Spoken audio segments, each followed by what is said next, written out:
Ada dua sifat alami di dalam orang percaya. Kedua sifat alami ini saling bertentangan. Yang satu baik dan yang lain jahat. Terkadang sifat alami yang baik ada di atas angin, sehingga seseorang menjadi penuh kasih sayang, sabar, baik dan lemah lembut. Tetapi kadang sifat alami yang jahat mendominasi. Orang itu menjadi cemburu, pemarah, jahat dan keras kepala. Orang percaya yang ada dalam kondisi ini mengalami pasang surut dalam hidup. Kadang kondisi rohani mereka seperti ada di puncak gunung. Di lain waktu nampak ada di dalam lembah yang kelam. Hal ini membuat orang-orang percaya kebingungan. Sebelum percaya Tuhan, dia tidak memiliki perasaan seperti itu. Tetapi setelah percaya Tuhan sangat berbeda. Dulu mengucapkan atau melakukan sesuatu yang salah, hati nuraninya tidak terganggu. Tetapi sekarang sering merasa tertuduh. Meskipun tidak ada yang menuduhnya, dia menuduh dirinya sendiri.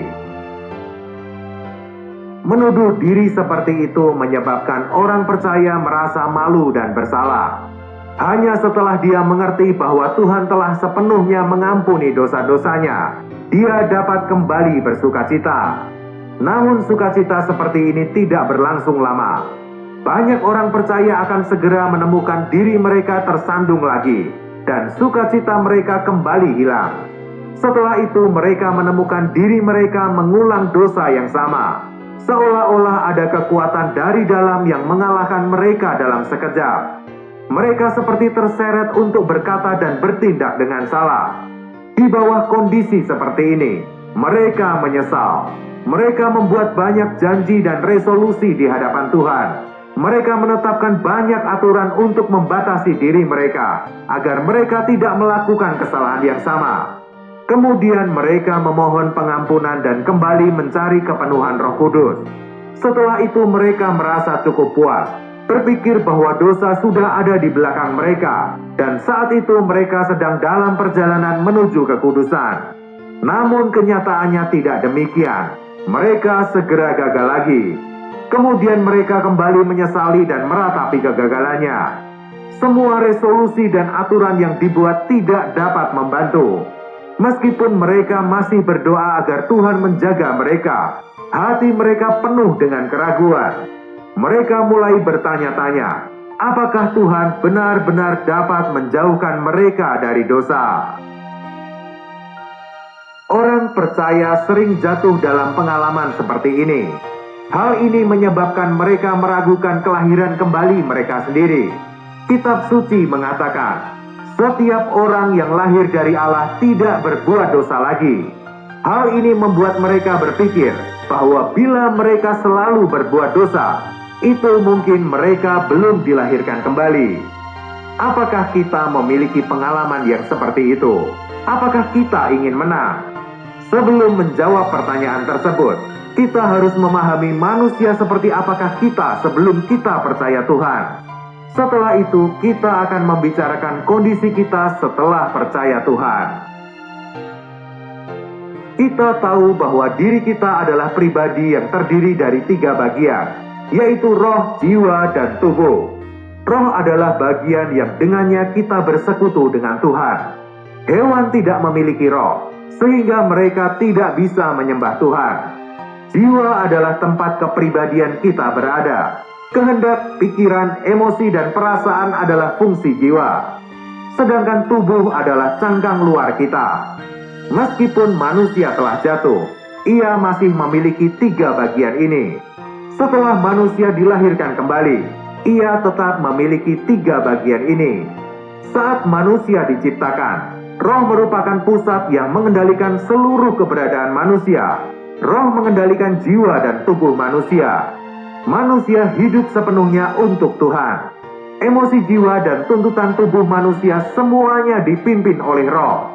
Dan semua itu untuk memuliakan dan menyembah Tuhan. Tetapi sayangnya manusia jatuh. Kejatuhan ini tidak menghilangkan salah satu dari 3 bagian di dalam diri manusia. Namun kejatuhan mengganggu urutan ketiga bagian ini. Kejadian pasal 3 ayat 6 menuliskan, perempuan itu melihat bahwa buah pohon itu baik untuk dimakan. Inilah yang disebut keinginan tubuh yang datang lebih dulu. Dan sedap kelihatannya, lagi pula pohon itu menarik hati. Inilah ketertarikan emosi dalam jiwa yang datang menyusul. Karena memberi pengertian, ini merupakan tipuan iblis, roh yang menolak Allah. Kita melihat di sini bahwa tipuan iblis ada di urutan yang paling terakhir, sedangkan memuaskan keinginan jiwa dan keinginan tubuh ada di urutan yang sebelumnya. Seperti inilah bagaimana manusia jatuh. Roh menjadi tunduk pada jiwa, dan jiwa dikendalikan oleh indera-inderanya. Awalnya roh memimpin, sekarang tubuh memimpin untuk memuaskan nafsunya. Dalam Alkitab, nafsu tubuh disebut daging. Sejak saat itu manusia adalah daging. Daging menjadi sifat alami manusia setelah jatuh dalam dosa. Sejak saat itu, setiap orang yang lahir dari perempuan memiliki sifat dosa. Kita tidak bisa mengharapkan daging menjadi lebih baik. Tuhan Yesus berkata, apa yang dilahirkan dari daging adalah daging. Tidak peduli seberapa keras orang berusaha untuk mengubah, memperbaiki dirinya, daging tetaplah daging. Apa yang dilahirkan dari daging adalah daging. Tidak ada manusia di bumi yang dapat mengubah dagingnya. Setelah kita percaya Tuhan, Tuhan tidak membiarkan kita berjalan menurut sifat daging. Tuhan Yesus disalibkan untuk menebus dosa kita. Di sisi lain juga agar ciptaan lama disalibkan bersama dengannya. Pada saat kita percaya, Tuhan memberikan hayatnya, hayat Allah yang mempunyai natur Allah. Natur ini baru, sama sekali berbeda dengan natur dosa kita yang lama. Natur ini bukan dihasilkan dari memperbaiki natur kita yang lama. Ini adalah kelahiran kembali, di mana kita menerima hayat dan sifat Allah. Semua orang yang sungguh-sungguh percaya akan diselamatkan dan pasti akan dilahirkan kembali. Sekarang ada dua sifat alami di dalam diri orang percaya. Salah satunya adalah natur dosa, yang merupakan natur Adam. Yang lainnya adalah hayat rohani, roh yang baru, yang menyandang sifat Allah. Kita telah percaya pada Tuhan dan diselamatkan. Karena itu kita sudah dilahirkan kembali. Kedua sifat alami ini adalah penyebab konflik di dalam diri kita. Alasan kita berfluktuasi naik dan turun adalah karena dua sifat alami yang memberikan pengaruhnya kepada kita. Mengalami konflik batin dan tuduhan seperti itu membuktikan bahwa kita telah dilahirkan kembali. Tanpa sifat alami yang baru, seseorang tidak akan mengalami konflik antara sifat alami yang baru dan yang lama. Dalam surat Galatia, Rasul Paulus menggambarkan konflik antara kedua natur ini. Sebab keinginan daging berlawanan dengan keinginan roh, dan keinginan roh berlawanan dengan keinginan daging.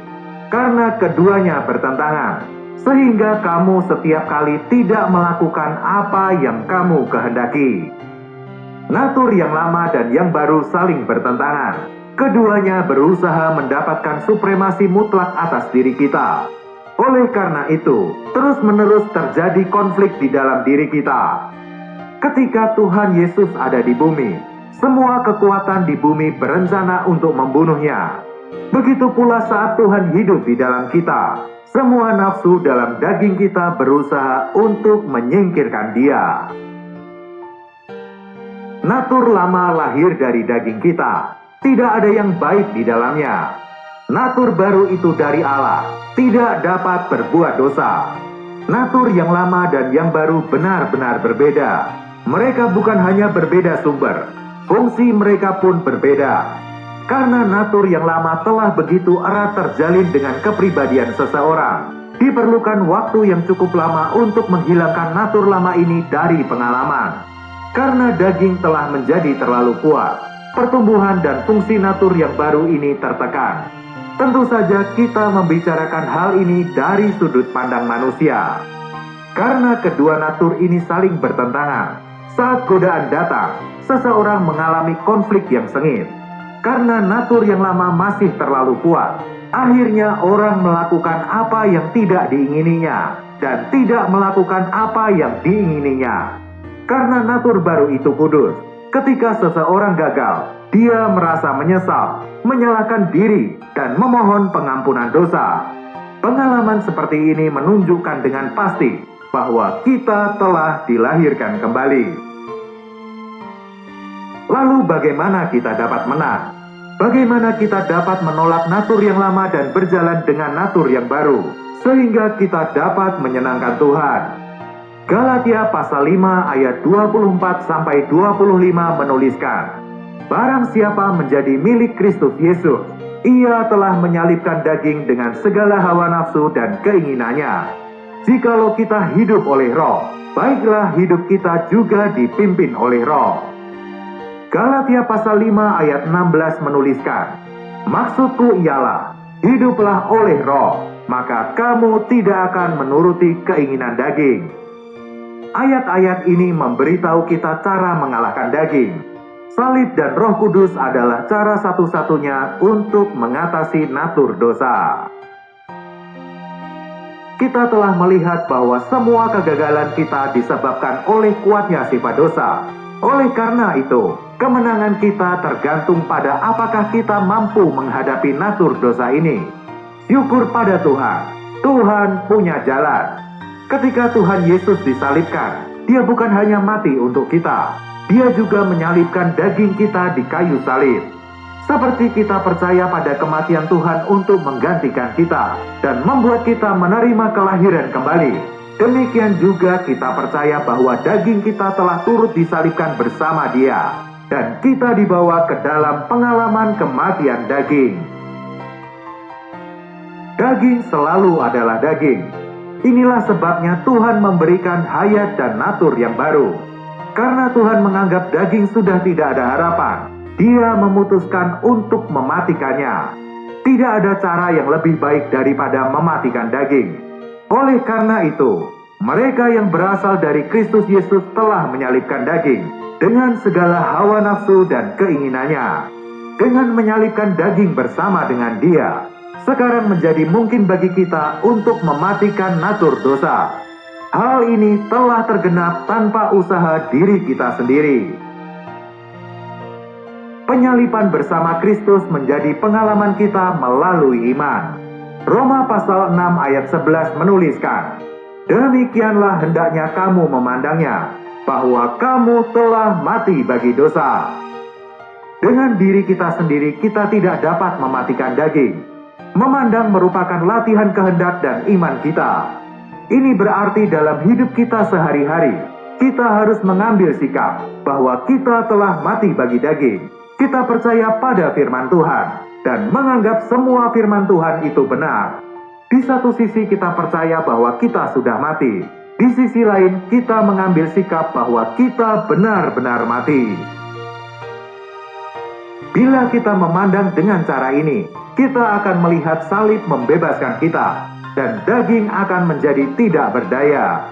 Bila kita bertahan dalam iman dan mengambil sikap yang tepat dalam kehendak kita, pada akhirnya kita akan menang. Namun bukan berarti bahwa tidak ada natur dosa lagi yang tersisa. Sampai kita terbebas dari tubuh dosa ini, kita tidak akan sepenuhnya terbebas dari daging atau natur dosa.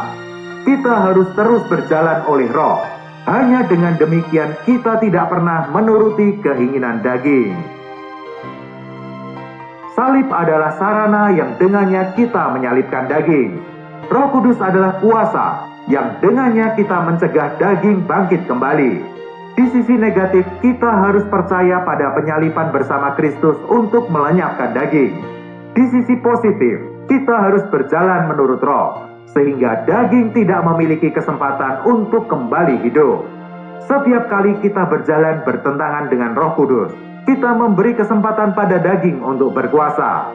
Bila dalam segala hal kita berjalan menurut Roh, daging tidak akan mendapatkan kesempatan. Setelah Roh Kudus menguatkan kita, kita harus melatih kehendak untuk berjalan menurut Roh Kudus. Bila kita berjalan menurut Roh Kudus, kita akan dapat menyalibkan daging di kayu salib terus-menerus. Arti berjalan oleh Roh adalah percaya pada Roh Kudus dan tenang dalam segala hal, sehingga kita akan menghasilkan buah-buah Roh. Selangkah demi selangkah Tuhan akan menuntun kita dalam pengalaman ini. Namun di pihak kita harus setia. Tuhan memberkati.